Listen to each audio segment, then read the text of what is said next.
planning and storyboarding is where everything starts. I think it's where if you solve problems there, you think all the way around your story, you will have far less problems when you get into post-production.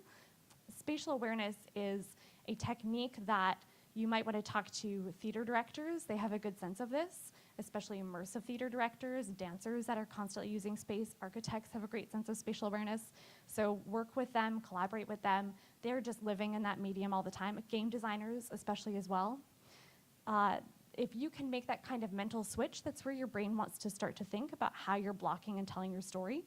So if you think about VR almost as a stage play, and you think about where you're putting your lights and your sound and your actors, you are thinking about how you're using that space. And one of the things you can make a decision about is if you're going to be showing your lights the way, for example, Terrence Malick does in his piece Together that they have here in the festival, you can highlight those aspects and show them off, or you can think about hiding them in different areas and using tricks like masking and After Effects to hide them later.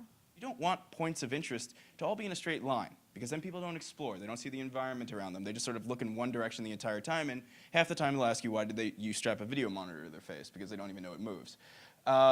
Giving space encourages exploration. Again, you want this to be off a little bit so people look around. Again, using it to plan cuts.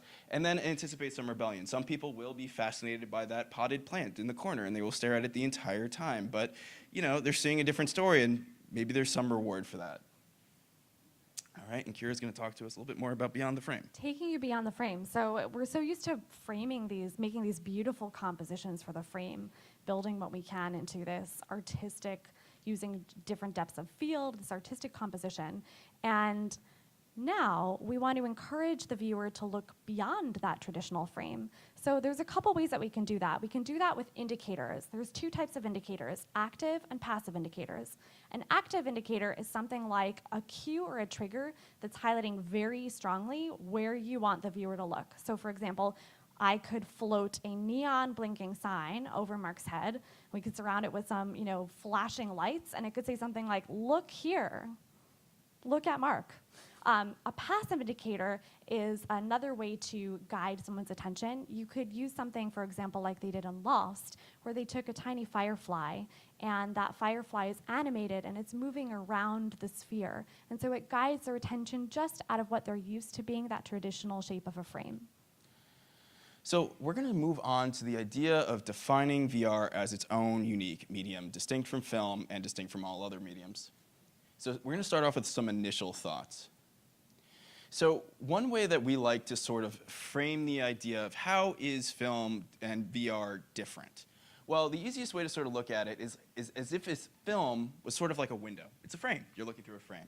And if that's you inside the house looking in a window outside, and cinematic virtual reality, for this example, is you sort of being outside. So, think of it, you were like a kid and you were sick and your friends are all playing outside.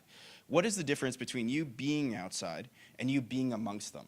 Sound would be different, other things coming in, the visual would be all around you, the story would be happening all around you. And it's cool to even think about films that sort of capture this, like Alfred Hitchcock's Rear Window, right? What was parts of the stories that you missed by being in Jimmy Stewart's vantage point? So it's a cool thing to think about. You really, just as you sort of move from film to VR, think about how much is different when you sort of move from inside the house to out, and how much stays the same, because some elements will. Some story elements might stay the same. It's up to you to sort of think about, just generally, those changes as they occur. Yeah, so we're going to talk a little bit about empathy. VR is the empathy machine, first off, which is a term you probably hear thrown around a lot. It talks about the idea that because VR is immersive, because you feel like you're there, Clouds Over Sidra, which is a documentary about a Syrian refugee camp, is a great example. You feel like you're immersed in this space, in this refugee camp with this young girl. Because of this immersion, people feel like it naturally invokes empathy. But we need to talk a little bit about immersion as it stands right now. And I'll just talk to you about two VR pieces, and I'm going to just read this off to you. The train appears small at first, then immense, as if it were going to crush you. One has the impression of depth and relief, even though it is a stationary composition that unfolds before your eyes. During the ocean film, which is another VR piece, children dive in and swim. You would think you were there. Sounds like a perfectly normal way to describe a VR film, right? except it's a film that was the Lumiere brothers from 1896. So this is the point just to show to you as storytellers is don't rely too much on immersion. In 1896, they thought the Lumiere brothers films were immersive. They were multiple frame rates. They didn't have a consistent frame rate. They flickered. They had no sound. They were black and white and faded. All of that to us today would be like, you think this is immersive? But that's something to think about going forward, because what we consider immersive today won't be considered immersive tomorrow. So if you want your work to be less of like a cultural artifact like the Lumiere brothers films are, they are incredible, but they're cultural artifacts, and rarely do people watch them for like enjoyment. Make sure that your story is strong, and that will keep it resilient for a long time. Some final thoughts.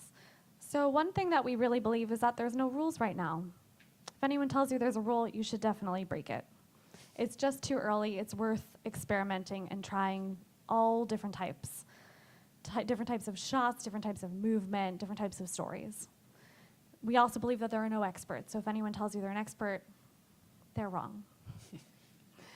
Watch as much content as you possibly can. That's where you're going to learn what speaks to you, the kinds of stories that you want to do, the kinds of things that you want to try out in your shoots, the kinds of editing that you want to explore.